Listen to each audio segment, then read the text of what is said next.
Olá, muito boa noite para você ouvinte, para você internauta da Jovem Pan, seja sempre bem-vindo. Estamos começando aqui mais uma edição de Os Pingos nos Is nesta noite de quinta-feira, hoje dia 10 de janeiro de 2019. Aqui comigo já apostos, Caio Coppola. Boa noite, Caio. Boa noite, Vitor. Boa noite ao ouvinte da Pan. E o Augusto Nunes. Tudo bem, Augusto? No horário, hein? Boa noite. Pontualmente. Vitor, boa noite, que é sempre. Cirúrgico. Luciana, boa noite. E a Luciana também, daqui a pouquinho, lá em Brasília. Aliás, esperei vocês uns 10 minutos. Claro, a gente é que se atrasou. Você estava aqui já prontinho, só esperando o Andrezão abrir o microfone, né?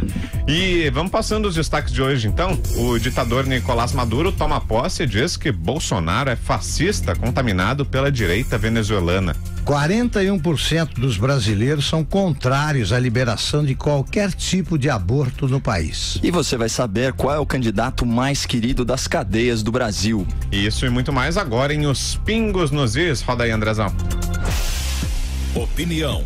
Hora de colocar os pingos nos is. Bom, a gente começa falando sobre Venezuela. O ditador venezuelano Nicolás Maduro tomou posse nesta quinta-feira para um segundo mandato, desta vez até 2025. Ele venceu eleições consideradas fraudulentas pela oposição e por grande parte da opinião pública internacional. A Venezuela está em meio a uma grave crise econômica e humanitária, com mais de 3 milhões de habitantes tendo deixado o país devido à falta de alimentos e remédios. No discurso, Maduro afirmou que há uma tentativa internacional de principiar um processo de desestabilização. Disse ainda que o presidente do Brasil, Jair Bolsonaro, é um fascista contaminado pela direita venezuelana que vem impulsando a direita de toda a região. Roda aí, André. ¿Quién es Maduro? Y yo mismo me preguntara, ¿quién soy yo? A veces lo hago ante tanto ataque. Ataques brutales de una derecha extremista, fascista, compañero, sí, fascista.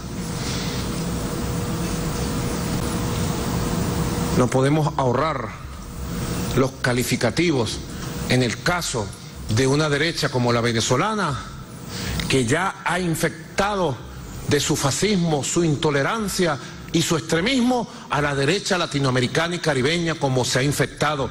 Veamos el caso de Brasil y el surgimiento de un fascista como el presidente Jair Bolsonaro. Es claro, público, notorio, conocido nacional e internacionalmente además, porque Venezuela es el centro de una guerra mundial del imperialismo norteamericano y sus gobiernos satélites, y han pretendido convertir una toma de posición formal, protocolar, legal, constitucional, pacífica en una guerra mundial contra nuestro país.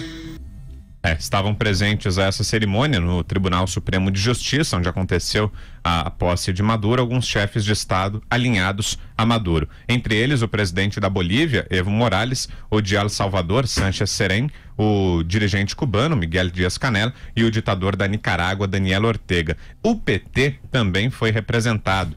Gleisi Hoffmann viajou para o país vizinho. Segundo ela, a ida foi para, abre aspas, marcar posição desta grosseira relação do governo Bolsonaro com a Venezuela. Fala fino com os Estados Unidos e grosso com a Venezuela.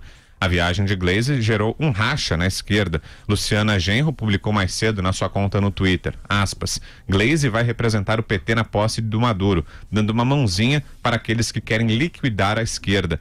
Mas só uma esquerda mofada para apoiar o Maduro a essas alturas. Há muito tempo deixou de ser um governo progressista e o pior é que a oposição forte é burguesa e elitista. Foi isso que disse a Luciana Genro. Começa com você, então, Caio, essa posse do Nicolás Maduro. Em primeiro lugar, uma notícia que nos deixa tristes, né, pelo povo da Venezuela, que vai lidar mais 6 anos, pelo menos, com o chavismo. Sem dúvida nenhuma, né? É importante só pontuar aí uma questão conceitual, né? Ele repete a ladainha do fascismo, que a gente ouviu muito aqui durante o período eleitoral. Gente, fascismo, ele pressupõe a centralização de poderes no Estado, né? O agigantamento do poderio estatal, e o governo Bolsonaro vem na contramão disso, né? A gente está falando de Bolsonaro, Guedes, Moro, né? Essa prende que é a oposição.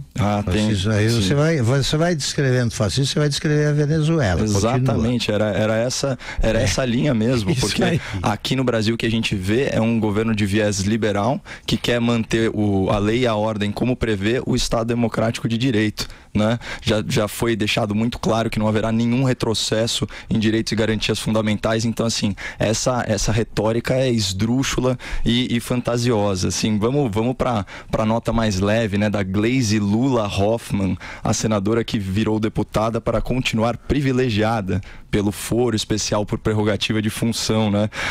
Eu acho que essa posse do Maduro, viu, Vitor, ela é uma tragédia no teatro da tirania.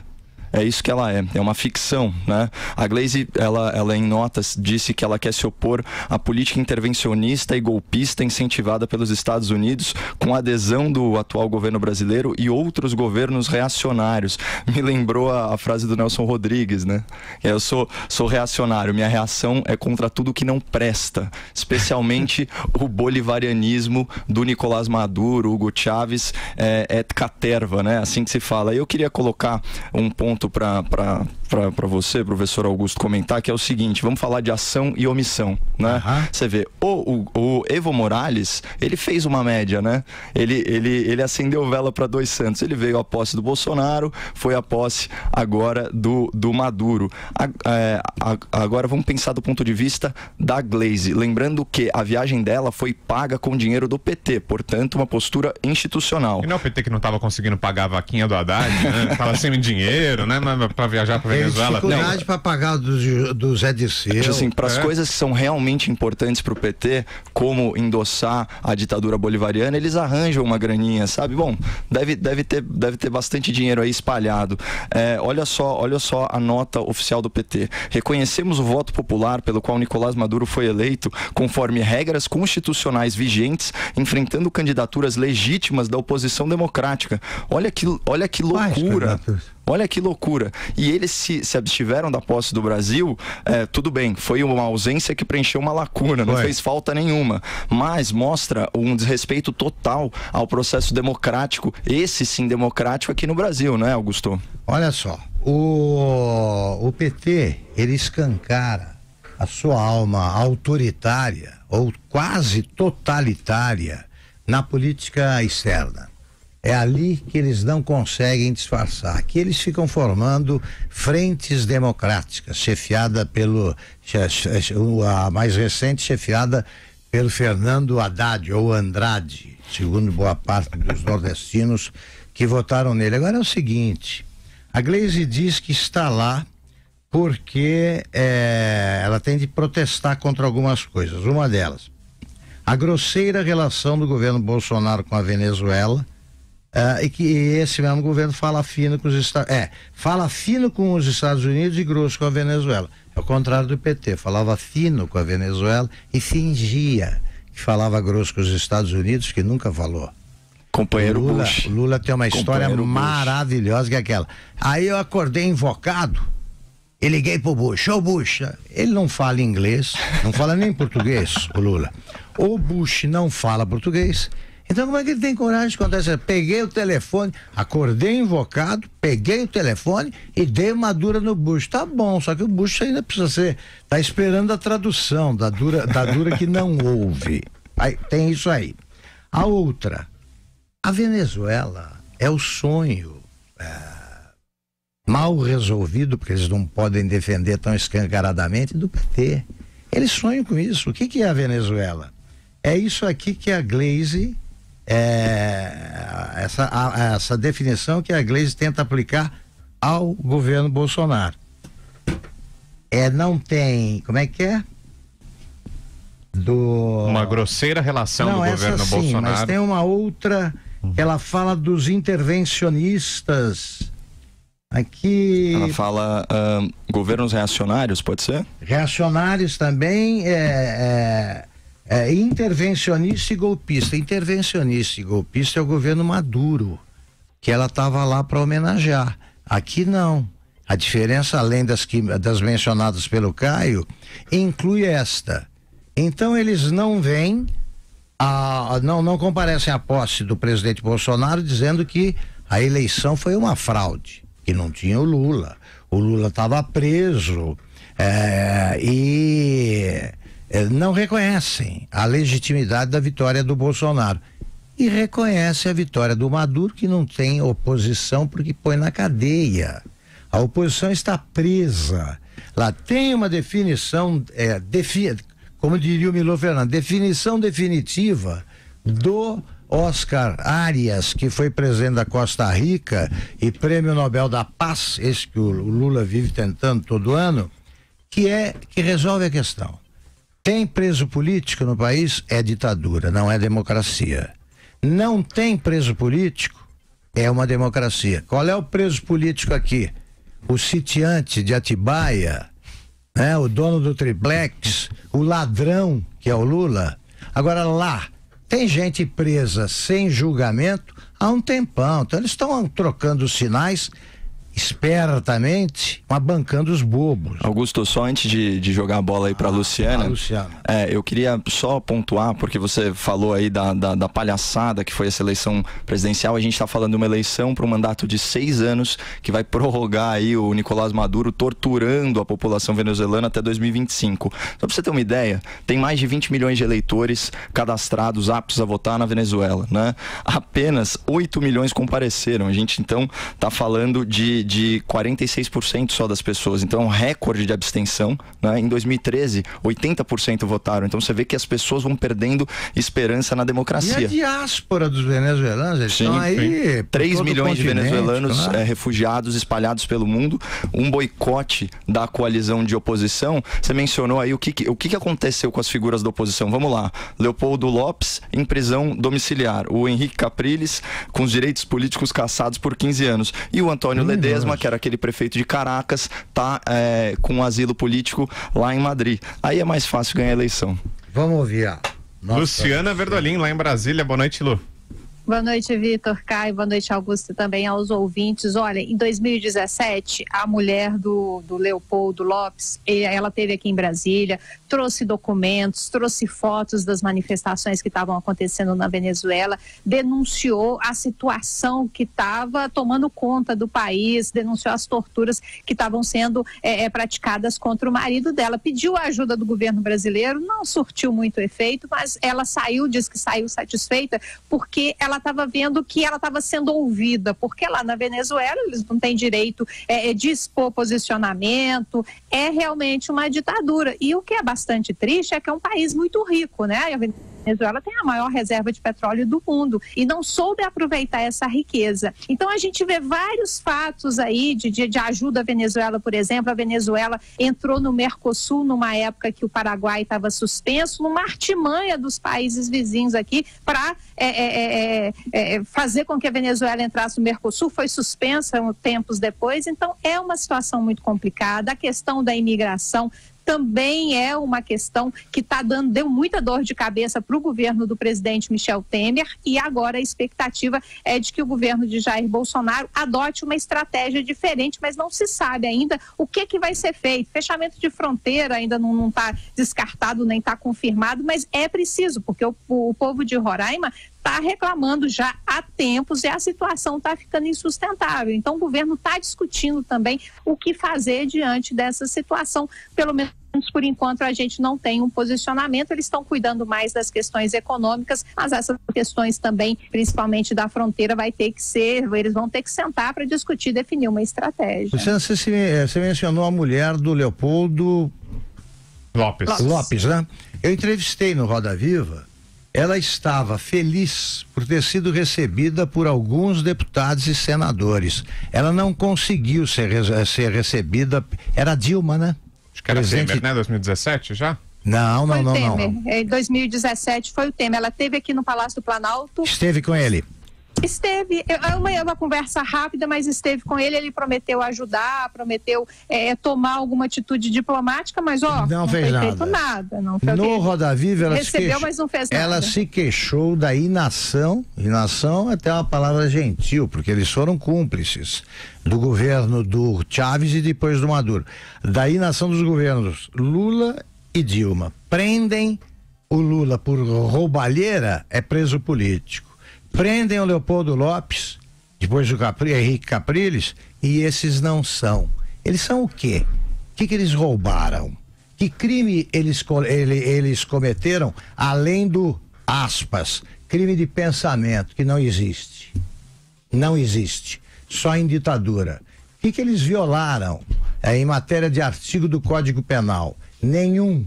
Eles são presos arbitrariamente e isso eles ignoram. Olha a turma que compareceu. É a companhia que a Gleisi merece, né? Tá aqui.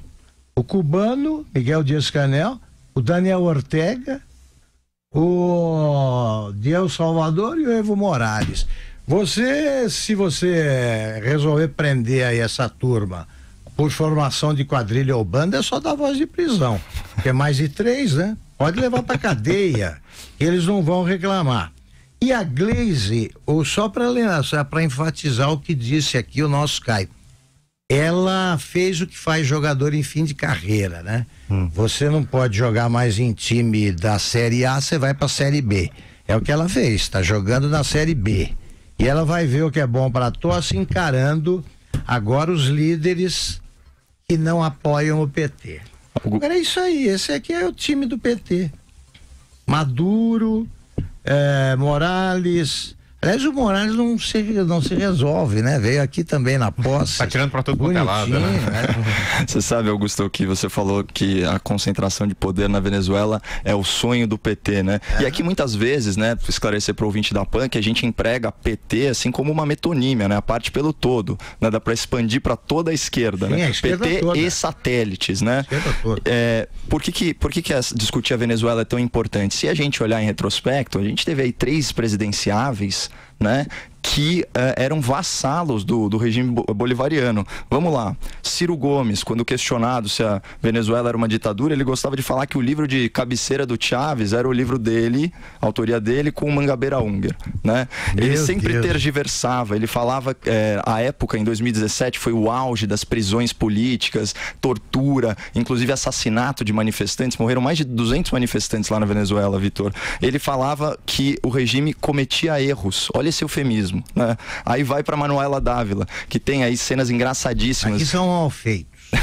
Pois é, vai para Manuela Dávila, que quando era perguntada, ela virava a questão e dizia assim: não, mas olha, para mim, em 2016 no Brasil não houve democracia, houve golpe.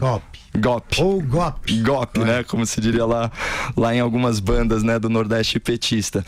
E finalmente tinha o Guilherme Boulos, esse sim, que em entrevista à PAN, esse foi categórico, né? Ele falou: Venezuela e Cuba não vivem ditaduras, são democracias. Ele falou isso aqui, esse sacrilégio aí nos microfones da PAN, essa heresia. Você tá sentado, inclusive. Putz, meu Deus, mas eu também. Vamos resolver, e vamos aproveitar aqui e resolver a dúvida existencial do Nicolás Maduro, né? Quem sou eu? Quem sou eu? É uma besta quadrada que tem um vocabulário inferior a 800 palavras, que é capaz de dizer que conversa com Hugo Chávez quando o Hugo faz as suas aparições em forma de passarinho, né? É uma anta que tá quebrando a Venezuela e aí tá indo quem sou eu? Uma besta. Uma besta que vai acabar mal, hein? A Venezuela, porque ditadores assim, eles não têm nada a perder. Quando eles descobrem isso, eles deixam rolar aí um processo que frequentemente leva à guerra civil. Eu torço muito e faço o possível para que isso não aconteça, mas temo que a Venezuela termine esse regime e morra num banho de sangue. Mais alguma coisa, senhores? Ou vamos para o nosso primeiro intervalo? Vale a pena só.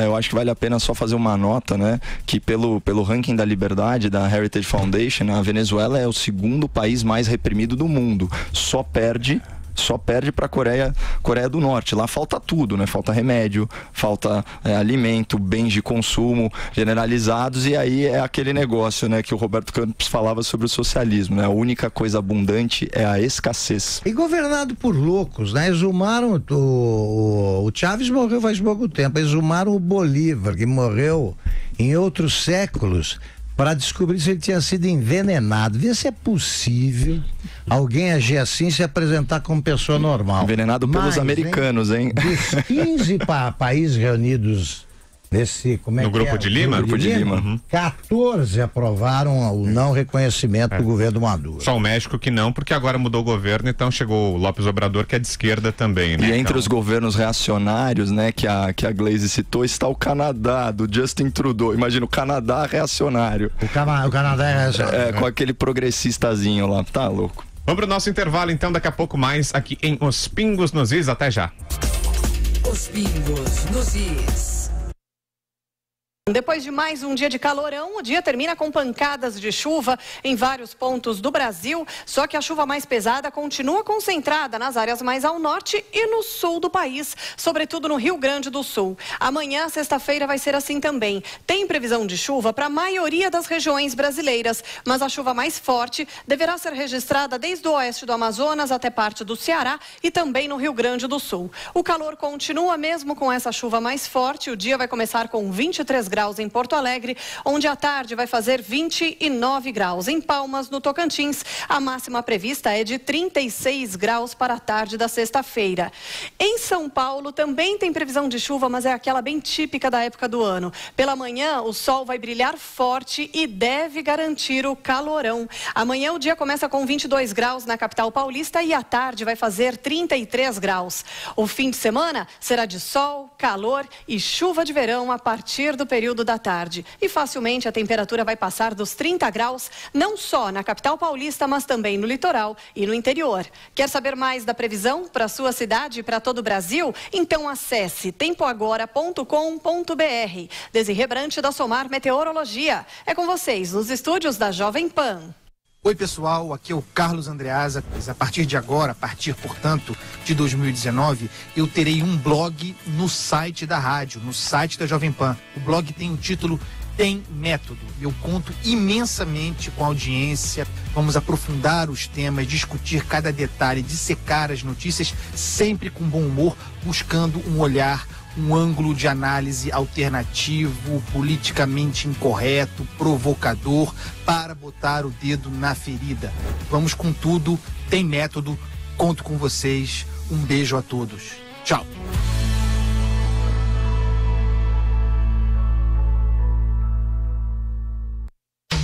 Você pode participar do Jornal da Manhã pelo Twitter. É fácil. Escreva na sua mensagem a hashtag Jornal da Manhã, sem espaço e sem acento. Assim, sua mensagem pode aparecer na transmissão por imagens e sua dúvida ou opinião lida pelos apresentadores da Jovem Pan. Corre lá, participe do Jornal da Manhã pelo Twitter. Participe mandando sua mensagem pelo WhatsApp da Jovem Pan. Olá, meus queridos, eu sou fãzaça do programa de vocês. É o programa que eu escolhi para me manter atualizada. Acho muito bacana como vocês expõem todos os fatos, dão voz a todos os envolvidos, expõem as opiniões de vocês e dão base para que a gente tire nossas próprias conclusões. Então, acho isso sensacional. Põe aí o meu vídeo e vamos com tudo. Um beijo, meu nome é Laila e eu falo de Piracicaba, interior de São Paulo. Tchau, tchau. É isso aí. Adiciona o número da Pan nos seus contatos e mande sua mensagem em vídeo em 11 93117 0620.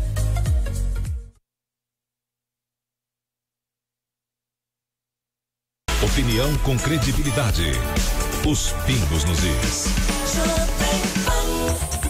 Estamos de volta com Os Pingos nos Is e o ex-governador de São Paulo e nome histórico do PSDB, Alberto Goldman, voltou a criticar o atual governador do estado, João Dória, e a sua tentativa de usar a sigla como um trampolim para chegar à presidência. Em uma entrevista exclusiva hoje ao Jornal da Manhã, Goldman disse que Dória se acha o dono do PSDB. Tem aí, Andrazão? O que não pode é João Dória ser dono do partido. Ele já acha que está comandando, que é dono do partido no estado de São Paulo, ele acha, não sei se é, e quer comandar o partido no nível nacional. Essa é a sua conduta, por quê? Porque o histórico dele, desde a prefeitura, foi demonstrado isso. O objetivo dele principal é chegar à presidência da República. Então, hoje ele é governador do estado de São Paulo, não é para governar São Paulo, é para ser um trampolim para que ele possa ser candidato à presidência da República. Questionado sobre o que seria o dorismo, em alusão ao nome do governador de São Paulo, Goldman disse que é uma fumacinha. O que é o dorismo, só para você nos explica? É um nada, né? É um nada. É uma fumaça, é uma fumacinha. A nova direção nacional do PSDB vai ser escolhida em maio. O governador de São Paulo, João Dória, defende o nome de Bruno Araújo para o comando do partido. Ô, Luciana, começo com você. O PSDB não se define, né? São vários partidos dentro de um, né? Vários partidos, está sempre em cima do muro, como a gente costuma dizer aqui em Brasília, e assim, a divisão entre os cabeças brancas e os cabeças pretas está cada vez mais nítida para todo mundo. A gente já sabia que ia ter problema dentro do PSDB no final do ano passado, na última reunião da executiva do partido, quando o ex-governador Geraldo Alckmin, ele elevou o tom. Nunca ninguém tinha visto, na verdade, o governador elevando o tom. Ele chamou Dória de traidor, eles estavam discutindo recursos de campanha. Dória estava reclamando que o PSDB não guardou dinheiro segundo turno para as eleições estaduais, e o Geraldo Alckmin perdeu a paciência na hora, disse que ele podia ser tudo, mas não era traidor. Então, o tom da disputa dentro do PSDB foi dada já desde o ano passado. A gente sabe que o partido vai ter muito problema. O João Dória realmente está crescendo, tem muita gente defendendo que ele deve assumir mesmo o protagonismo dentro da legenda. Até final do ano passado, eu conversei com algumas lideranças da legenda, eles avaliavam que, além de Bruno Araújo, deve entrar na disputa pela presidência do PSDB o ex-senador Cássio Cunha Lima. E aí, Caio, essa disputa interna e esse conflito agora, principalmente com o João Dória, né? Parece que ele virou alvo dessa ala mais antiga do PSDB, né? A gente ouvindo a entrevista do Goldman, né? Ele qualifica o governador como uma revista, voluntarioso, enfim, um cara que só trabalha em função das suas ambições pessoais. Precisa ver se a população de São Paulo vai enxergar uma intersecção, né? Entre o suposto egoísmo, né? Do João Dória e a busca pelos seus objetivos de natureza pessoal, a sua ambição pelo poder, e uma boa administração, que em última análise é o que todos desejamos, né? Uma coisa não se pode negar, né? Isso eu acho que vale tanto para quem elogia e também para os detratores, né? O Dória, ele é dos políticos mais sintonizados com o eleitorado, né? Você vê que na eleição de 2016 ele adotou a retórica, ele que sempre foi um cara, vamos dizer assim, polido, de muito trânsito, né? Era inclusive acusado de lobismo, né? Na pior acepção da palavra, ele adota o tom antipetista, inclusive com a hashtag João Trabalhador, né? Esse era o mote da campanha, em oposição ao PT como o partido dos trabalhadores que não trabalham, e também a associação do Haddad como um cara preguiçoso, né? Tem até um formador de opinião famoso que falava em Jaiminho, não tô lembrando muito bem o nome dele.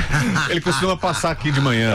Um abraço aí pro professor Marco Antônio Villa. Foi muito gentil comigo, viu, Augusto? Na segunda-feira. Ele é ótimo. Ele foi super legal. Esse é meu grande parceiro. E depois, quando o antipetismo já não bastava mais, até porque ele estava muito desgastado com vamos dizer assim, a traição à sua palavra de prefeitar por 4 anos, né, Vitor Brown? Aí ele adota a hashtag Bolsodória e vai rapidinho na linha do bolsonarismo assim que identifica a oportunidade política, e incorpora ao seu discurso um tom muito firme em relação tanto à segurança pública como também a aspectos ideológicos. Ele sai até um pouco do antipetismo, né, Augusto, e começa a falar antissocialismo, anticomunismo, que é uma linha totalmente bolsonarista, né? Lembra que ele chamava o Márcio França, do Partido Socialista Brasileiro, de Márcio Cuba?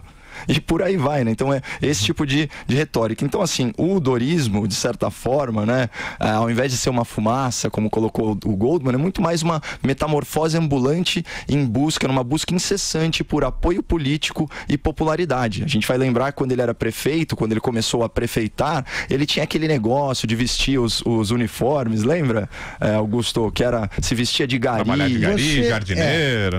Isso daí não existe mais. Isso, de fato, virou fumaça, porque agora a banda tá tocando de outro jeito. Não existe mais, é o seguinte, não voltará.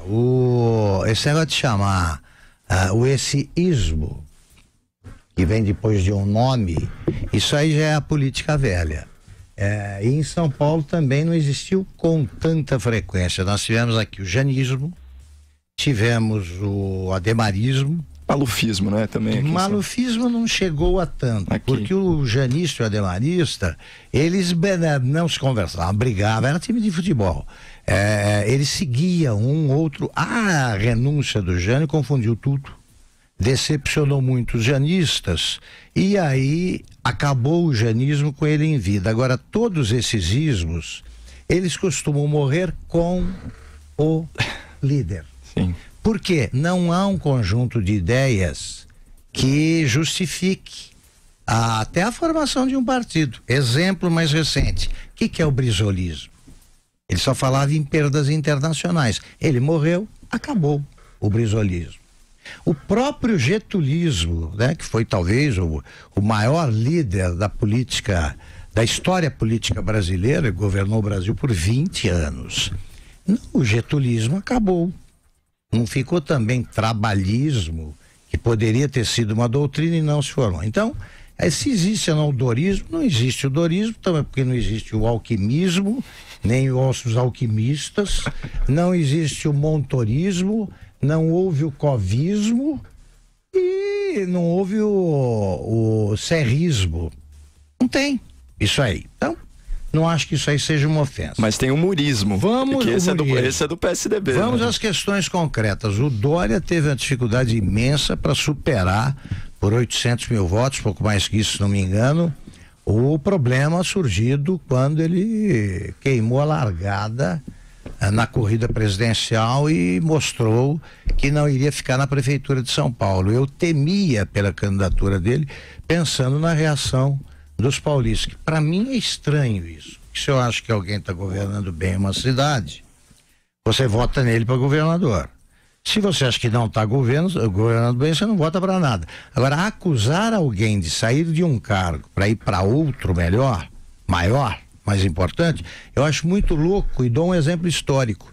O Jânio, em 12 anos, não completou um mandato e foi da Câmara de Vereadores à presidência.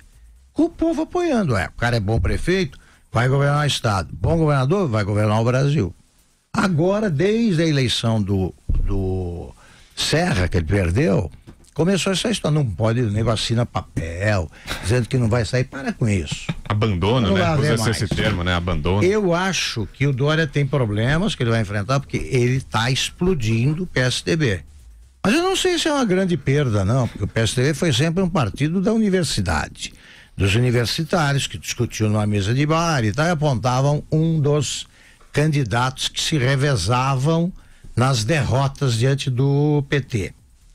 Eu acho que ele, se quiser pegar as origens, no pouco tempo de vida que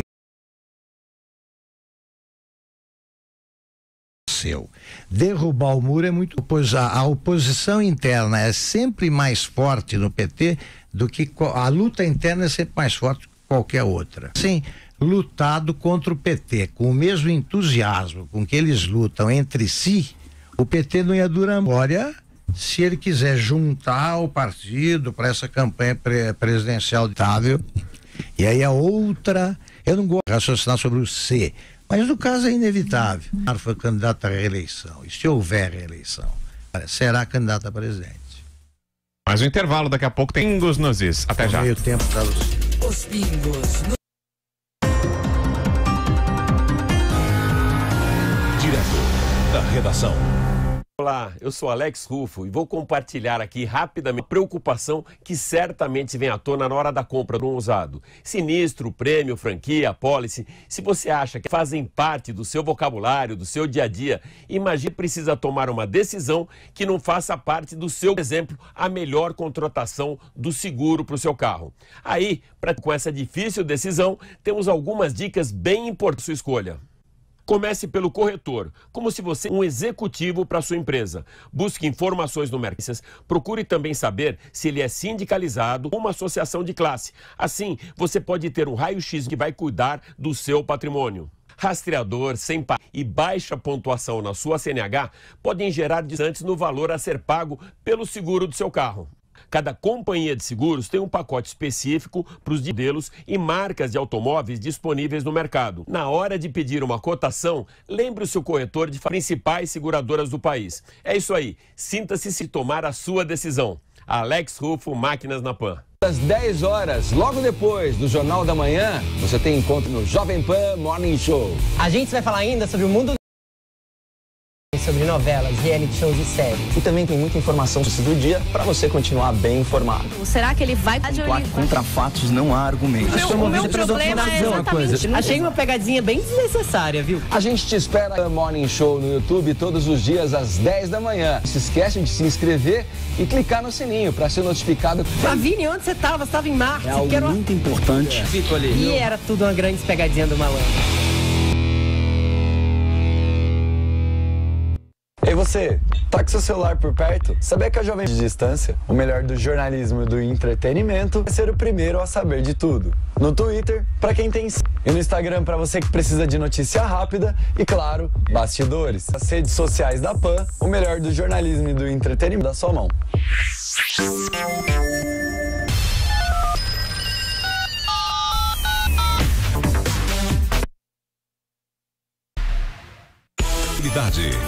Os pingos nos is. Estamos de volta. Polêmico aborto. Uma pesquisa realizada hoje, ou divulgada, mostra que nada menos que 75% dos brasileiros a descriminalização total do aborto. 34% acreditam que a lei brasileira deve ficar como aborto só nos casos de estupro, risco à vida da mãe e feto. A maioria dos entrevistados, 41%, proibido em qualquer situação, incluindo aquelas em que hoje a lei acreditam que a prática deveria ser autorizada em mais situações. Defenderam que ela seja permitida em qualquer situação. Ainda 6% acreditam que mulheres estupradas que engravidar ajuda financeira para ter um filho. A questão da população e o sentimento popular a gente já tinha bem claro, né? E agora a maioria sendo contrária à descriminalização, né? Você sabe que essa pesquisa ainda tinha frescos na cabeça, viu, Augusto? Os números da Folha sobre o mesmíssimo assunto. Mesmo grau de confiança, 95%, mesma margem de... Olha que curioso. O Instituto me solta uma pesquisa de 2018, certo? Essa pesquisa que o Brown se refere, 19. Qual foi a anterior? 8 e agora Portanto, janeiro. 6 meses. Isso, menos. Olha só. Como que era o quadro em agosto de 2018? 50% atual lei de aborto, certo? 14 por do aborto em qualquer caso, o que eu chamo de aborto por conveniência, aquele que a mãe se comporta como dona absoluta do feto dele da forma que achar mais conveniente. Eu sou contra. Defendiam aí a ampliação das situações em que o abusado e havia uma categoria esquisita de outras respostas. 10. Eles fazem uma pesquisa agora em janeiro de 2019, em porcento, portanto, 1/3 da população quer continuar com a lei como está. Olha que mudança brusca. O que aconteceu? Então, 11% gostaria de ver o aborto legalizado em mais situações, com a pesquisa anterior, que era de 13%. Então, dentro da margem de erro, né? Só que aí agora a gente tem uma nova daquele outras respostas, surge a contrariedade em qualquer caso, incluindo o hoje em dia, que são 41% das pessoas. Que antes defendia a legalização total de 14% para 6%. A questão é, houve uma revolução no Brasil, uma revolução de comportamento, para a gente falar indo para 30%, para a gente falar de uma mudança de 10%, ou a gente está discutindo aqui porque isso aqui não tem uma fundamentação. Então, é muito ruim, né, nosso trabalho como analista, fazer análise com, acho que a segunda pesquisa seja mais consistente com a novidade. Esses 46% que deu a mulher vítima de estupro, que decide contra nova política do Ministério da Mulher, da Família, da Maris Alves, falaremos dela inclusive mais à frente, coloca uma novidade aqui no Brasil, que é a maternidade como política. Aí é uma questão também de discussão, né? Você ir com a maternidade é uma escolha pessoal. Colocar a sociedade disso, né? Usar o dinheiro do contribuinte para isso é uma discussão. Mas essa eu acho que é a grande novidade, esse da assistência à grávida vítima de estupro. Quero ouvir a Luciana. Vamos lá. Pesquisa política, a gente questiona qual que foi o público ouvido, onde está. Eu acho uma monstruosidade você querer dela não ter o direito de decidir se ela vai fazer isso. Eu acho que mulher, de um modo geral, tem esse pensamento. É só a gente voltar a discutir regras que já estão consolidadas de estupro, caso de estupro, risco da mãe, mas a risco de vida, ela não é obrigada a fazer o aborto. Ela faz o aborto se ela quiser. anencefalo também, uma ampla discussão no Congresso Nacional em torno assim, a gente fica indo e voltando em vez de questões. Se não vai avançar na questão do aborto, é tudo contraproducente você querer discutir uma coisa consolidada no país. Eu questiono, eu acho que essa pesquisa, qual foi o público, quantas pessoas foram ouvidas, foi feita essa pesquisa. Quer concluir, Caio? Não, na verdade, o que a Luciana falou, né, da manutenção de não acessos em direitos, especialmente esses assuntos delicados, né, ela já se manifestou em entrevista à Globo News no sentido de que não está nenhuma mudança na legislação por iniciativa, então a lei fica como está. Nesse respeito, é que a legislação deve permanecer também. Não sei qual é a opinião do Augusto. É exatamente essa. Há pouco tempo a gente discutiu aqui, discutimos esse negócio do aborto e tal. Eu disse, olha, sobre aborto eu nem vou, não tenho uma opinião formada e tal, porque eu não tenho que eu não tenho certezas sobre tudo. Ao contrário dos colunistas brasileiros, eles sabem tudo. Desvando a folha, eles têm certezas absolutas, até porque aconteceu. Vamos falar então da... Não? Oi? Não, quer falar? Aí os caras escreveram assim, chama custo. Não tem opinião nem sobre o aborto e tal. Não, sobre... Não, é pra seguir, é pra seguir. Eu sou humilde. Tá fazendo sucesso, Augusto, continua. Aí veja só, os caras, uns 3 ou 4 malucos aí, Augusto não tem nem... Sim, eu também não tenho opinião sobre investimentos no programa, deve continuar ou não é, né? Se o que fadas não tem opinião sobre tudo. Quanto à questão do aborto, dirão, mas esse é um assunto muito começam com pesquisa.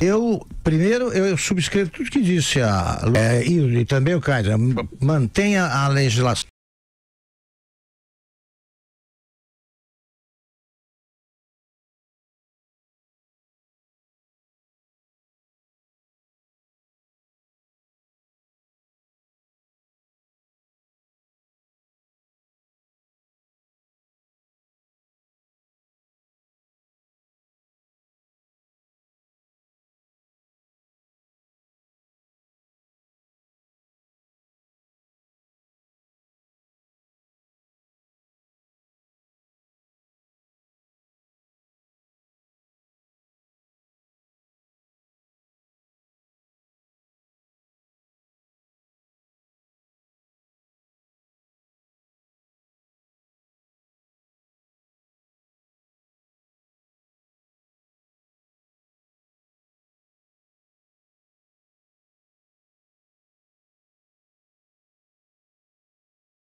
uma criança com uma prova ambulante, uma lembrança ambulante do que sofreu, daqui a pouco eles vão exigir também que a mulher procure o pai para apresentar o filho, para o filho não sentir filho de mãe solteira, e quem sabe reunificar a família nascida de um estupro. Isso é conversa mole, de careta, da que não sabe respeitar a mulher, que tem que ter o mínimo de direitos básicos, entre os quais esse figura, meu Deus. Como é que pode anencéfalo, esse pessoal que dá palpite, por acaso tem anencéfalo na família? Teve? Claro que não. Claro que não. E vou mais além. O brasileiro, sinceramente, burro em pesquisa. Não vou nem falar de pesquisa eleitoral. Eu sempre cito um tipo de pesquisa em que o brasileiro mostra que realmente não tem o menor compromisso com a verdade quando se trata de determinados assuntos que atingem a sua masculinidade. Pesquisa sobre desempenho sexual de brasileiro. A Luciana deve rir muito, porque o pesquisador chega e fala assim: quantas por semana? Quantas relações por semana o senhor tem? Você já viu? 90% é 4, 5 na semana. Isso em dia de temporada de cansaço. Nas férias deve aumentar em muito a periodicidade. Aí a mulher, se recebesse esse carinho todo, não, se recebesse o formulário preenchido pelo marido, peraí, com quem? Aqui não está acontecendo nada. Então, um cara que mente, como esse, me permite suspeitar o seguinte: esses caras que ficam falando, boa parte dos caras falam, não pode fazer aborto em jeito nenhum. Já levou a mulher para alguma mulher para algum desses açougueiros que prosperam no Brasil e tirou um filho. Eu não me espantaria, porque o brasileiro, em pesquisa, ele solta a face escura dele, ou luminosa, como no caso do desempenho sexual. É só fazer uma distinção questão importante, né? O Augusto trouxe aí a tela o caso da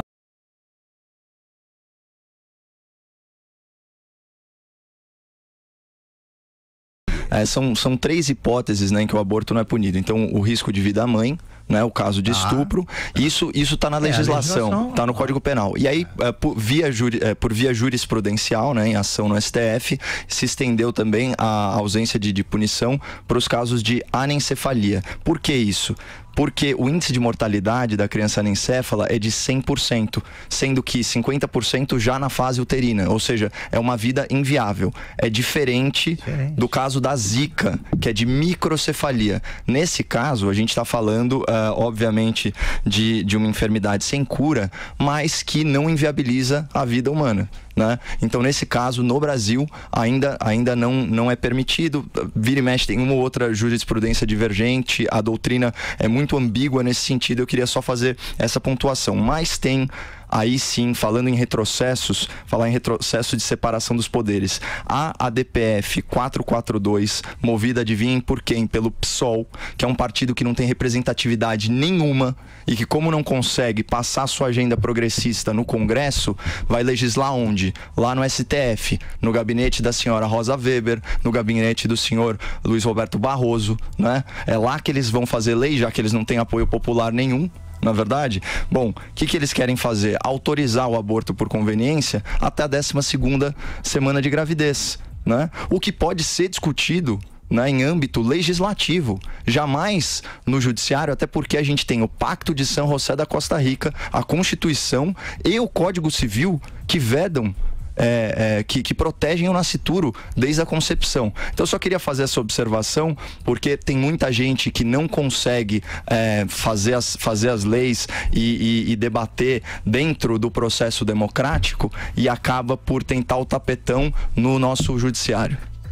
Mais um intervalo, daqui a pouquinho mais os pingos nos is. Até já.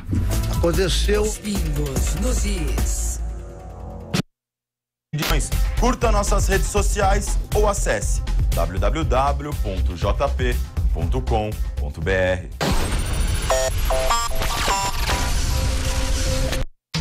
Você pode participar do Jornal da Manhã pelo Twitter. É fácil. Escreva na sua mensagem a hashtag Jornal da Manhã, sem espaço e sem acento. Assim, sua mensagem pode aparecer na transmissão por imagens e sua dúvida ou opinião lida pelos apresentadores da Jovem Pan. Corre lá, participe do Jornal da Manhã pelo Twitter.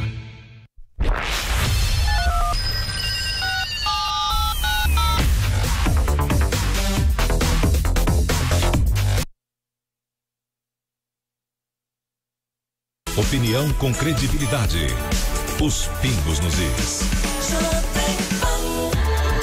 Estamos de volta com os pingos nos is. E olha, um recado importante: a nossa transmissão pelo YouTube estava um pouquinho instável, então ela foi encerrada agora há pouco e a gente abriu uma outra transmissão lá no canal de Os Pingos nos Is. Você que estava acompanhando deve ter percebido algum probleminha, né? A transmissão estava travando bastante, muitas mensagens chegaram aqui, então a gente fez esse reinício, a gente abriu uma outra transmissão. Então convido você que está ouvindo o programa, se quiser colar lá no YouTube, assistir também o nosso programa, já está tudo certo, a nossa transmissão já foi recuperada. Qualquer outro problema a gente avisa, mas pode ficar sossegado agora, vamos com tudo. E a ministra da Mulher, Família e Direitos Humanos, Damares Alves, apareceu em um vídeo que começou a circular na quarta-feira, dizendo que a igreja evangélica perdeu espaço na ciência quando deixou a teoria da evolução entrar nas escolas sem questioná-la. No vídeo, ela é entrevistada pela pastora Cíntia Ferreira, então coordenadora do portal Fé em Jesus. Aparece apenas um trecho da conversa de cerca de 53 segundos, sem a data da gravação. Mais tarde, foi dito que o vídeo é de 2013. Tem aí, André? Muitas pessoas, doutora Damares, a senhora com certeza vai concordar comigo, eles falam assim: crente e política não combinam, crente não tem que se meter em política, crente não tem que se envolver com essas coisas. Como é que é isso? Fala pra mim. Aí qual é o papel da igreja? Cíntia, deixa eu explicar a minha visão de tudo isso. A igreja evangélica perdeu espaço na história Nós perdemos o espaço na ciência quando nós deixamos a teoria da evolução entrar nas escolas, quando nós não questionamos, detalhe, né? Uma teoria, quando nós não fomos ocupar a ciência. A igreja evangélica deixou a ciência para lá e vamos deixar a ciência sozinha, caminhando sozinha, e aí cientistas tomaram conta desta área e nós nos afastamos. A declaração a respeito da teoria de Darwin se soma a outras polêmicas da ministra Damares, que na semana passada disse que menino veste azul e menina veste rosa.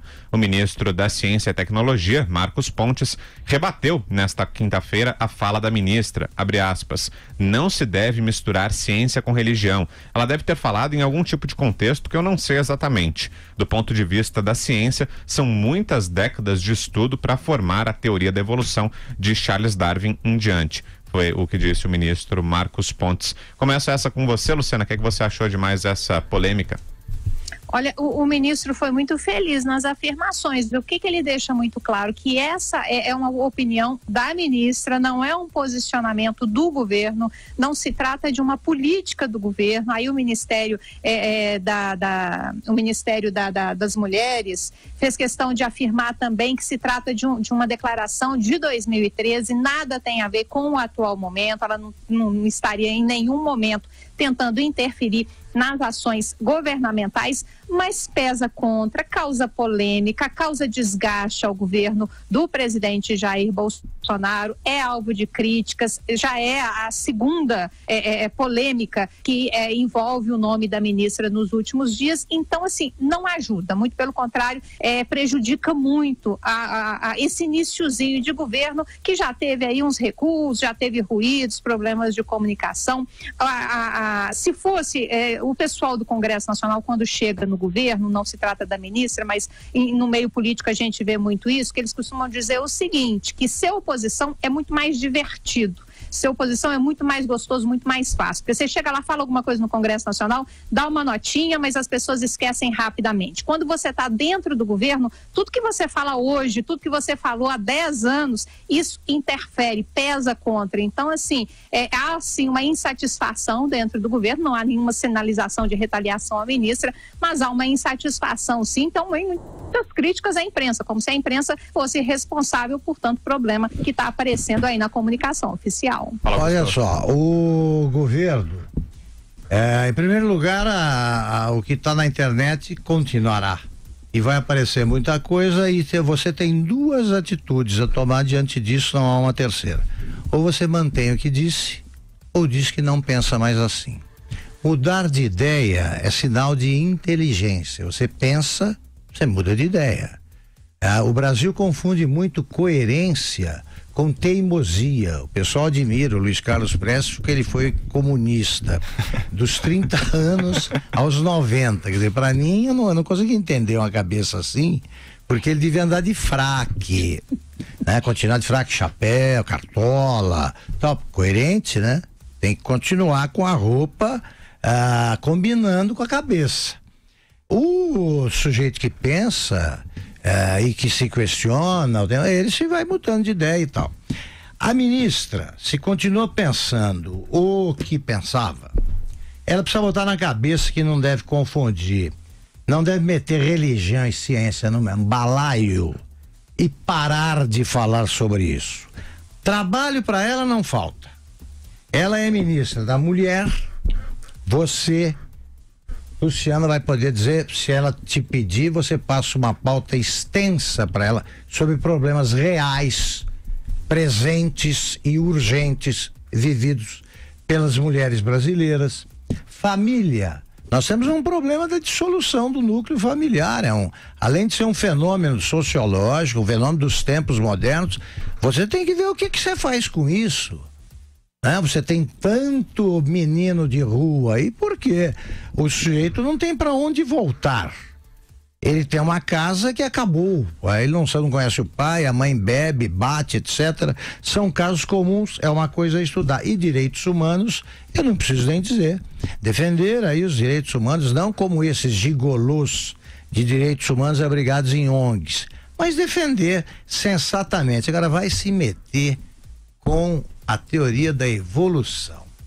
É preciso que alguém conte para ela que está aí salvando algumas livrarias o livro Sapiens, que que conta com uma naturalidade a evolução das coisas, ninguém discute e tal. Agora vão querer discutir agora Adão e Eva com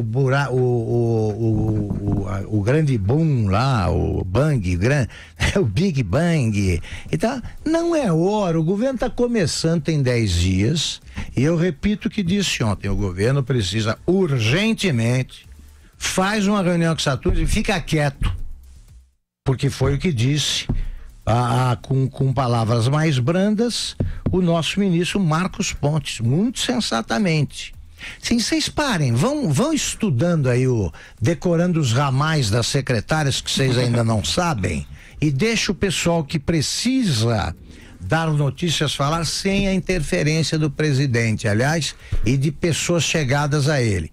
Por exemplo, o Paulo Guedes, por exemplo, o ministro Sérgio Moro. Eles estão montando as coisas, repito, os seus projetos, não devem mesmo antecipar declarações que encontram um Congresso que será trocado, né? Vai ser modificado radicalmente daqui a alguns dias, mas deixar que o noticiário seja dominado por discussões que neste momento são cosméticas é muita incompetência em matéria de comunicação.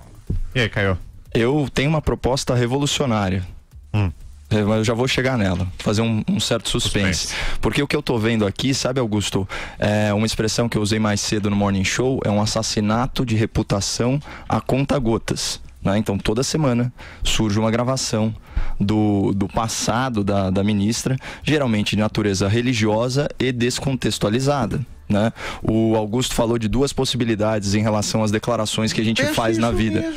Assumir e mudar. Eu sugeriria até uma terceira: você pode compartimentalizar, certo? Até porque nas palavras do Marcos Pontes, ele pediu, olha, não misture ciência e religião. Você pode compartimentalizar. Por que eu digo isso? Qual que é a minha política revolucionária aqui? Vamos ficar com a declaração oficial dela enquanto ministra, porque ela deu entrevista semana passada na Globo News e eu peguei uma aspas dela aqui. Olha o que ela disse, né? A partir do momento que eu entro no ministério e eu não posso arrancar de mim a minha fé, né?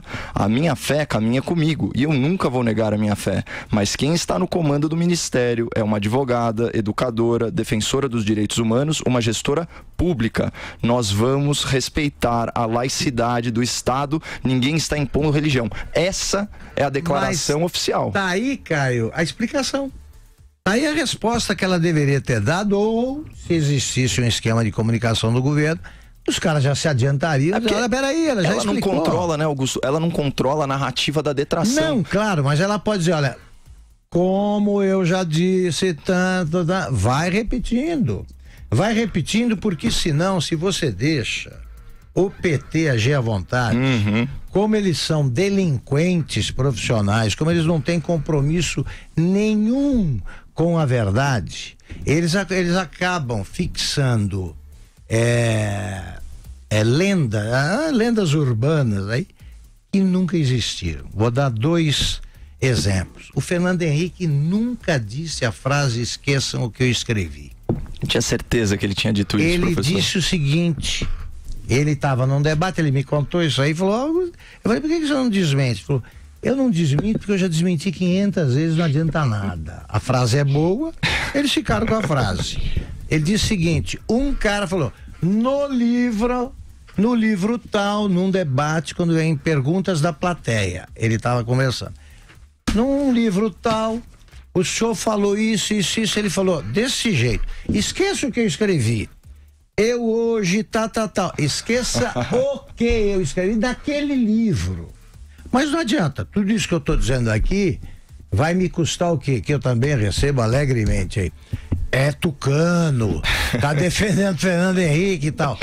E, sobretudo, depois do segundo exemplo, que vale a pena contar essa história, que talvez os nossos leitores, ouvintes que são inteligentes, vão ver como é que se cria a tal fake news, ela é velha, Babu. Vou dar então um exemplo do caso Jânio. Fernando Henrique se precipitou ao sentar na cadeira do prefeito. Eu vou contar o que aconteceu de verdade como um dos protagonistas da história. Eu fui encarregado pela Veja de escrever uma capa para a revista Veja São Paulo, que tinha nascido havia um mês e meio, e a eleição estava equilibradíssima. Então, nós chegamos à conclusão de que deveríamos pedir ao Jânio e ao Fernando Henrique fazer a seguinte proposta: a gente tira uma foto para capa com você sentado na cadeira do prefeito. Esta foto está embargada, evidentemente, e será devolvida ao senhor se o resultado for outro. O Jânio, evidentemente, não topou, porque ele estava naquela fase de fingir que brigava com a imprensa, que era tudo piada, né? Eu não dou entrevista para essa revista está comprometida com isso, não quis saber. O Fernando Henrique, e eu insisti com ele, porque eu era o autor da matéria e redator-chefe, eu tinha que falar com ele. Muito gentilmente falou: olha, mas não tem perigo desse negócio de vazar e tal. Eu falei: não, nós vamos fotografar e devolver o filme para o senhor, porque a revista teria de rodar, a eleição no domingo teria de rodar em cima com o resultado, e a outra capa, que foram feitas as duas. A do Jânio não tinha ele na cadeira, por esses motivos. O Fernando Henrique tinha. Ele não rodou, mas ficou pronta a capa. Enquanto nós tirávamos a foto, Pedro Martinelli e eu dentro da sala, só.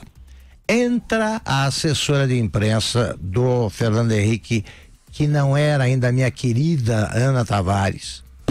Eu não lembro nem bem dela, por causa da lambança que ela aprontou.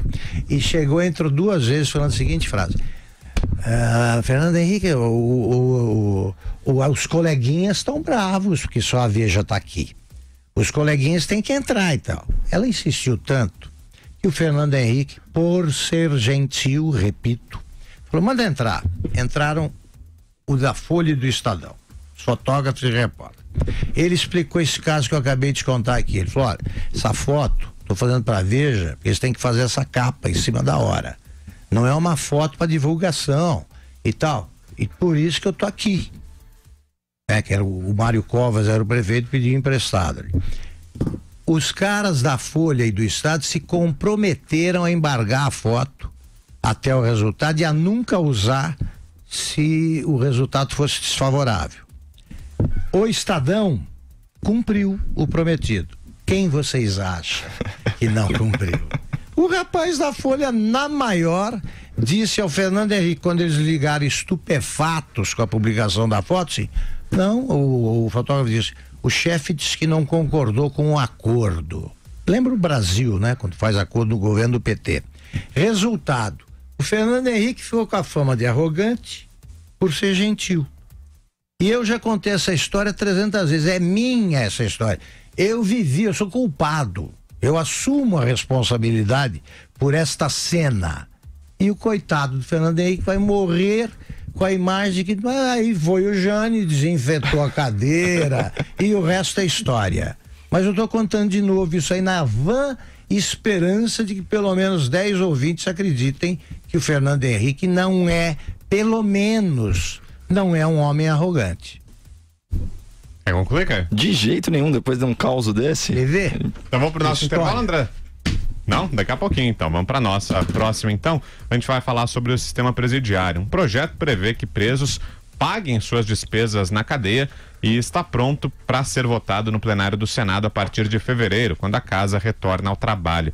Essa proposta já havia sido aprovada pela Comissão de Constituição e Justiça no meio do ano passado, mas como não houve consenso, não foi votada pelo plenário da casa. O texto altera a lei de execução penal, acrescentando que o preso deve ressarcir o Estado das despesas realizadas com a sua manutenção no estabelecimento prisional. Diz ainda que, caso o recluso não tenha recursos para quitar o débito, deverá valer-se do trabalho. Se o preso não arcar com ressarcimento, será aplicada a legislação relativa à cobrança da dívida ativa da Fazenda Pública. E aí, Luciana?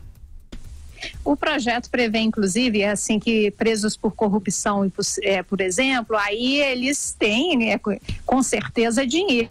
Aí eles fariam um ressarcimento. Os presos comuns têm um problema nesse projeto, que é o seguinte: os presos comuns têm lá o presídio, que a cela tem espaço para 10 pessoas, tem 30 pessoas lá dentro. Não está muito claro como é que vai funcionar esse trabalho, onde é que eles vão trabalhar. Eles não têm lugar nem para ficar, na verdade, como é que vão trabalhar. É correta a ideia correta? A ideia é correta, porque um preso custa por mês 2.000 e poucos reais, 2.300, R$2.500. É um valor muito alto. Não fica claro como é que vai ser viabilizado esse trabalho. No caso do ressarcimento, aí o preso que vai trabalhar, como é que fica a questão da assistência à família também? Porque quando a gente fala numa renda mais alta, é fácil fazer esse ressarcimento. O preso de baixa renda, onde quando ele trabalha ali no presídio, ele tem que mandar dinheiro para a família, não está muito claro como é que vai ser feito, vai ser viabilizada essa questão. Augusto, você gosta dessa ideia? Olha, eu sou do tempo em que havia presídio agrícola e funcionavam muito bem. Tinha um perto da minha cidade, que é Taguaritinga, ficava em Rio Preto, era grande e eles produziam.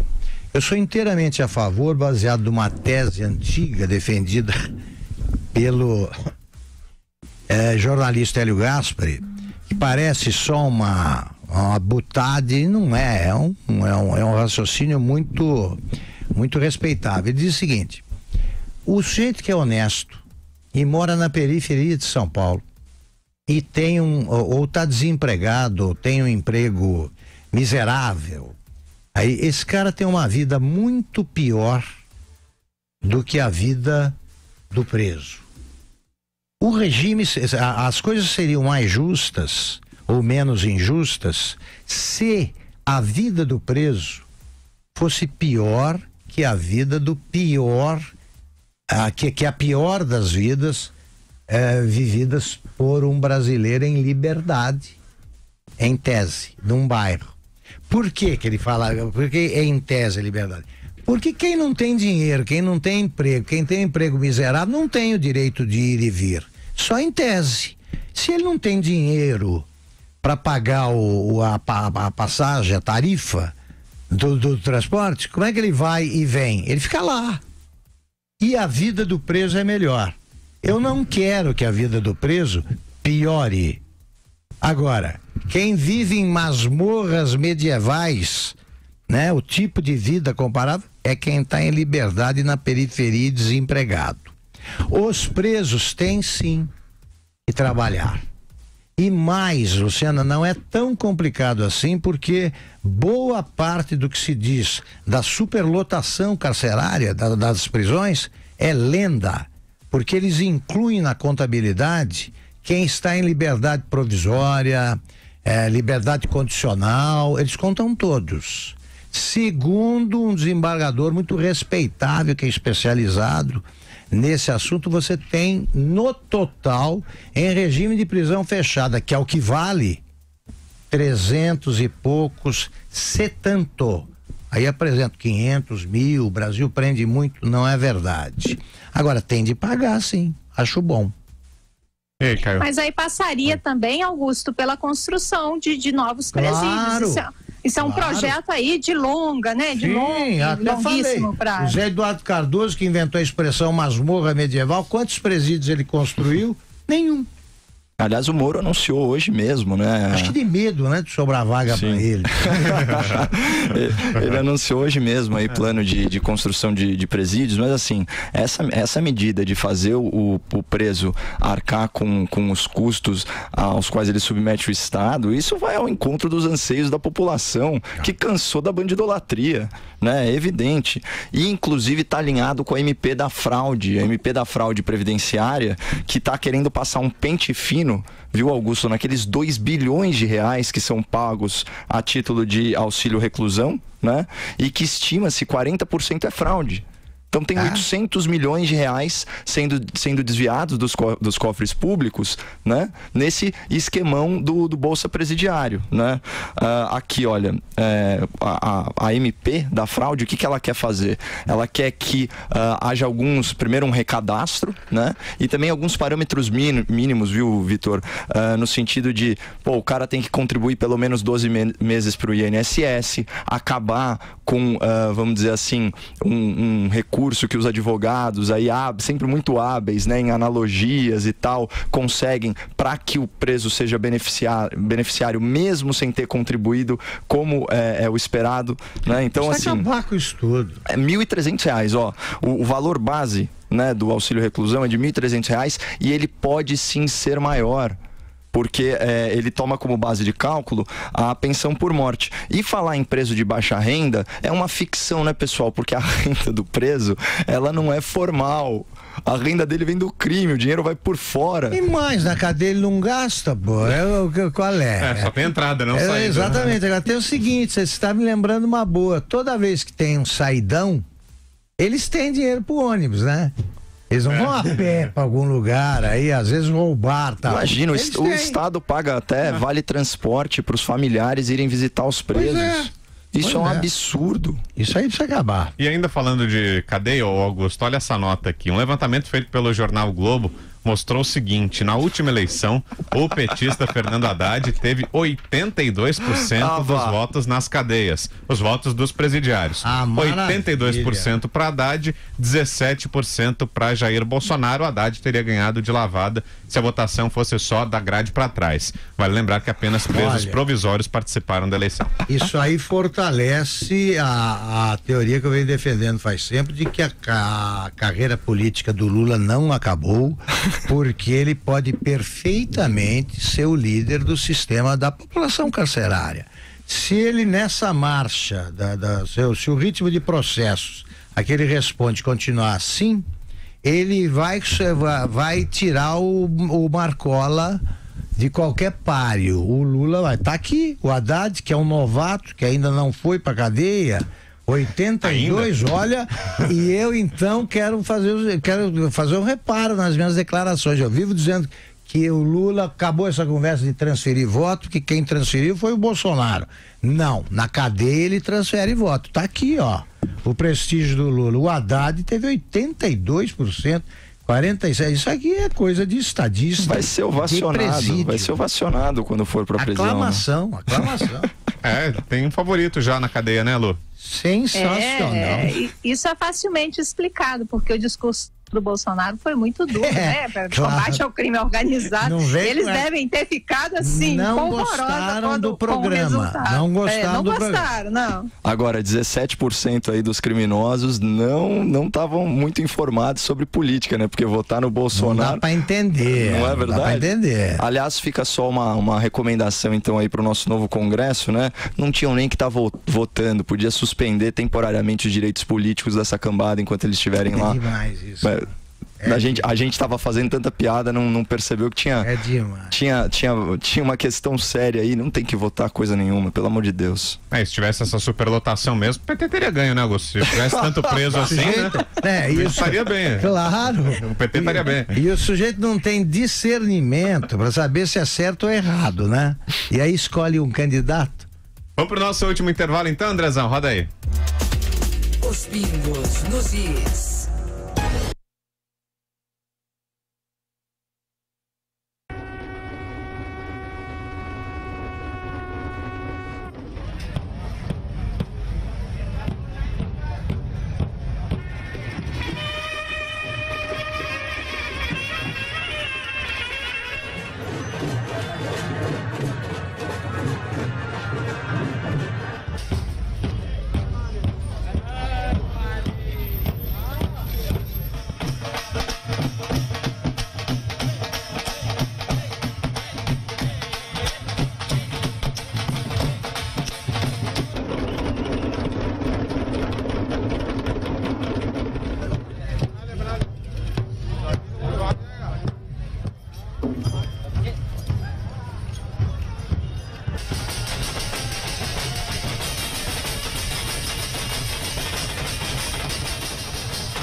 Você que está acostumado a ouvir o Jornal da Manhã, o mais tradicional do rádio, sabia também que pode nos assistir pela internet? As notícias do dia, a análise dos nossos comentaristas, tudo na tela do seu computador, do seu celular e até da sua televisão. Assista pelo canal Jovem Pan News no YouTube e também no Facebook. Jornal da Manhã de segunda a sexta-feira, a partir das 7 horas, com imagens na internet.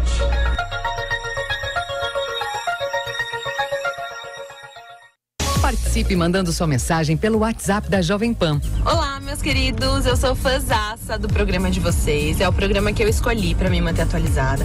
Acho muito bacana como vocês expõem todos os fatos, dão voz a todos os envolvidos, expõem as opiniões de vocês e dão base para que a gente tire nossas próprias conclusões. Então, acho isso sensacional. Põe aí o meu vídeo e vamos com tudo. Um beijo. Meu nome é Laila e eu falo de Piracicaba, interior de São Paulo. Tchau, tchau. É isso aí. Adiciona o número da PAN nos seus contatos e mande sua mensagem em vídeo em 11 93117 0620. A Jovem Pan é o canal de notícias número 1 aqui no YouTube. E quem é nosso inscrito fica sabendo primeiro das principais notícias do Brasil e do mundo. Junte-se a mais de 1 milhão de pessoas que acompanham diariamente a programação da rádio em vídeo ao vivo no YouTube. Ah, e tem a credibilidade que só um grupo com mais de 70 anos pode oferecer. Faz assim então, inscreva-se clicando no botão aqui abaixo e ative as notificações clicando no sininho. Tem acesso a um jornalismo de verdade, feito por quem entende do assunto.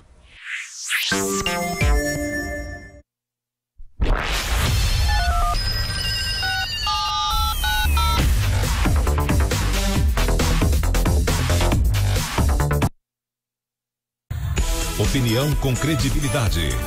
Os pingos nos is. Estamos de volta e tem mensagens dos nossos ouvintes. Roda aí, André. Fala, galera do Pingo nos Is. Salve, salve, Andrezão. Eu sou o Felipe, aqui no sul do Amazonas, em Irunepé. Eu quero demonstrar o meu respeito ao PT, porque ao prestigiar o Maduro na sua usurpação de poder na Venezuela, eles assumem com muito orgulho o seu desejo totalitário, a sua natureza autoritária.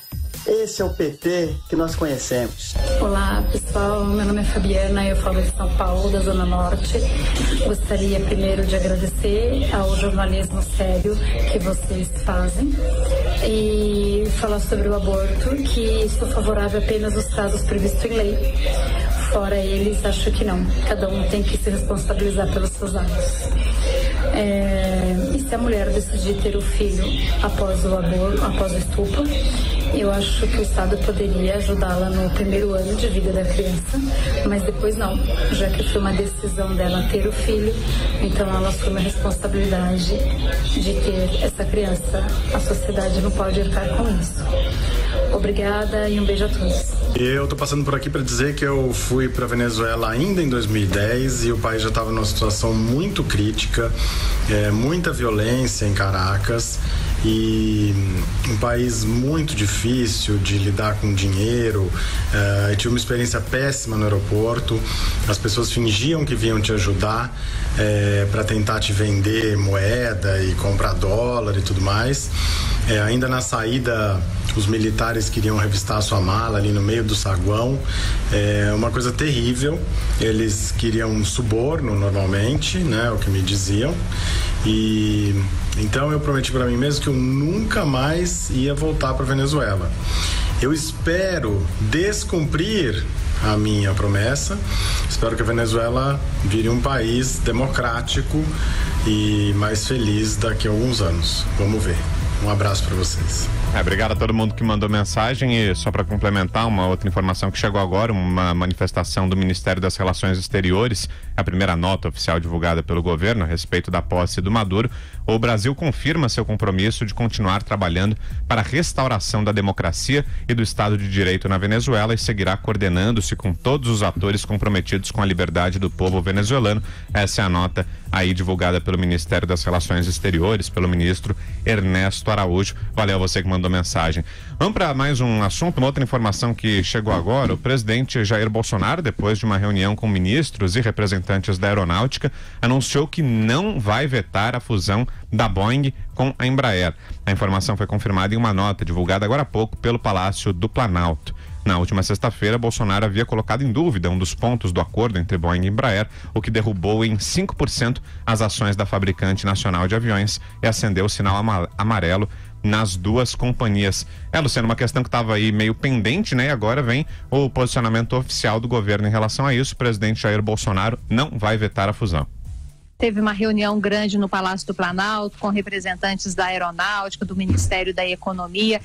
E o grande temor era o seguinte: fecha-se o acordo agora, a Embraer, as condições para a Embraer não são ruins, não, são boas condições, é uma forma da Embraer até virar uma maior concorrente no mercado internacional. Mas dentro do acordo prevê que depois de 5 anos a Boeing poderia comprar a parte destinada que a Embraer ficou, os 20% das ações que a Embraer vai manter nessa fusão. E gerou-se uma discussão se não haveria risco lá na frente do Brasil perder esse importante canal, essa importante empresa de tecnologia que inclusive é estratégica, porque a Embraer fornece aviões inclusive para a Força Aérea Brasileira. Mas depois dessa reunião chegou-se à conclusão de que não seria necessário, seria mais prudente deixar a questão como está, uma vez que o negócio é visto com muitos bons olhos pela equipe, pelas Forças Armadas. Eles avaliam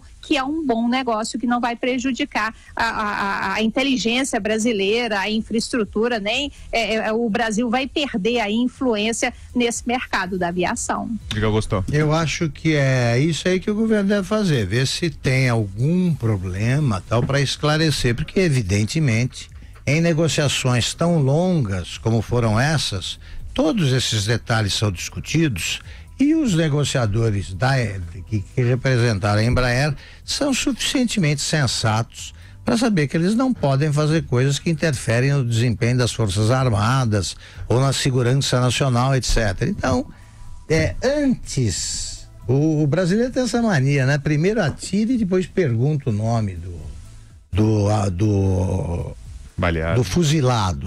Vai, pá, tal, depois pergunta. Primeiro vai ver qual é o acordo, porque aí também não haveria essa correria não teria havido. Tá tudo lá, tudo certo. Pede explicações, elas vêm com mais tranquilidade, porque senão cai a ação, cai o preço da ação, sobe o preço da ação e alguém ganha muito dinheiro. Olha, o governo Bolsonaro trabalha na elaboração de um decreto para prever perdão de pena de condenados com doenças graves ou terminais. Segundo o Estadão, apesar de o presidente ter dito antes de assumir que não indultaria presos, a ideia é dar um viés humanitário à medida. Segundo o jornal, a equipe de Sérgio Moro está com a missão de formatar o texto e definir não só os critérios de concessão, como também os casos em que deve haver restrição. O texto em elaboração no Ministério da Justiça não deverá permitir que condenados por crimes violentos e por corrupção recebam o benefício. Segundo o jornal Valor, Moro também planeja construir mais cadeias. Na lógica da criação de vagas com novos presídios, está embutida a estratégia de desarticulação do crime organizado que controla as cadeias e o narcotráfico, como o PCC, foi o que disse o ministro Sérgio Moro ao jornal Valor Econômico. Eu acho que o jeito que você sofre uma doença, é portador de uma doença muito grave, não faz sentido manter na cadeia mesmo, uma doença terminal, porque você não tem como tratá-la. Então, mas você tem, isso deve corresponder a um endurecimento contra os malufes da vida que ficam fingindo que estão doentes e saem da cadeia. Pois é. É só se configurar da seguinte situação: vai haver algum tipo de tratamento? O Estado não pode providenciar isso aí. Tá bom, até aí eu vou. Mas desde que haja contrapartidas nessa outra área. Hoje todo mundo está doente. Do nosso Queiroz lá, o que era assessor do Flávio Bolsonaro, ao Paulo Maluf. O João de Deus está ficando doente também. O que tem de doentes sem doença aqui no Brasil também é uma coisa, é um fenômeno Agora, Augusto, que inspira respeito no mundo civilizado. Essa história de viés humanitário, isso é uma balela, né? Isso daí é viés utilitarista, isso sim. Custa caro, né? Você ter um paciente terminal preso. É simples assim. Então, nesse sentido, beleza. Agora, a gente tem que considerar excluir o inciso 12 do artigo 84 da Constituição Federal, o novo Congresso, isso sim, porque não faz o menor sentido conferir ao presidente da República. O que diz agora você me deixou curioso. É o que autoriza o indulto, a graça e a pena. Então ele confere ao presidente poderes absolutistas, né, para ficar acima da lei e perdoar a pena das pessoas. Quem aplica a lei é a justiça, Augusto. Não tem nada a ver com o presidente. Claro, senão a Dilma vai e solta o Zé Dirceu. Exatamente. Como já fez. Rapidinho, Lu, só para fechar. A Defensoria Pública, ela fez apelos ao ex-presidente Michel Temer para que mantivesse pelo menos parte do indulto de Natal no ano passado. Talvez isso tenha pesado aí nessa decisão, que deve com certeza ter partido do juiz Sérgio Moro. Do juiz não, né? Agora ministro Sérgio Moro. É isso, relógio estourado já, Muito o Andrezão bom. já botando os pingos nos is aqui. Querendo prender a gente. Pois é. Valeu, Augusto. Até amanhã. Valeu, até amanhã, Caio. Caio, sempre um prazer, hein? Até amanhã, Brown. Tchau, Lu. Tchau, Lu. Beijo. Até amanhã. Amanhã tem mais os pingos nos is, hein? Até amanhã.